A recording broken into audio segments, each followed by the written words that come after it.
48 நாள் ஏதாவது ஒரு விஷயத்த பண்ணுனா அது அப்படியே நமக்கு பழக்கத்துக்கு வந்துரும்னு சொல்லுவாங்க இல்லையா? அந்த மாதிரி தான் எனக்கும் ஒரு விஷயம் இருக்குது. ஆனால் இது நான் 48 நாள் பண்ணல. ரொம்ப வருஷம் முன்னாடி பண்ணது இன்றைக்கும் என் பழக்கத்தில் இருக்குது. வாங்க அது என்னன்னு உங்களுக்கு காமிக்கிறேன். இதுதான் அது. இது காக்காவுக்கோ குருவிக்கோ வச்ச சாதம் இல்லைங்க. இது எனக்கு நான் வச்சுக்கிட்ட சாதம். இது என்னோடய பையனுக்கு காலையில் நான் லஞ்ச் பேக் பண்ண ரைஸ் இது.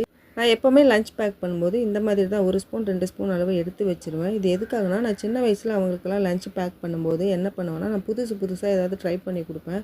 அது நல்லா இருக்கா நல்லா இல்லையா லஞ்ச் டைமில் நான் அவங்களுக்கு சொல்ல தெரியாது இல்லையா? எனக்கும் அது லஞ்ச் வரைக்கும் நல்லா இருக்குமான்னு தெரியணும். அதுக்காக நான் அந்த மாதிரி எடுத்து வச்சு பழகிட்டேன். இப்போ என்னடானா, நான் அவங்க ஸ்கூல் காலேஜ் எல்லாம் முடித்து வேலைக்கும் போக ஆரம்பிச்சிட்டாங்க. ஆனால் எனக்கு இந்த பழக்கம் இன்ன வரைக்கும் போகலை.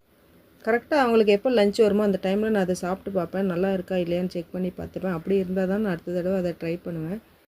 தயிர் சாதம் லெமன் ரைஸ் பண்ணால் கூட இன்றைக்கும் எடுத்து வைக்கிற பழக்கம் என்னை விட்டு போகவே இல்லை. உங்களில் யாருக்காவது இந்த மாதிரி பழக்கம் இருக்கான்னு சொல்லுங்கள் கமெண்ட்ஸில். தேங்க்யூ.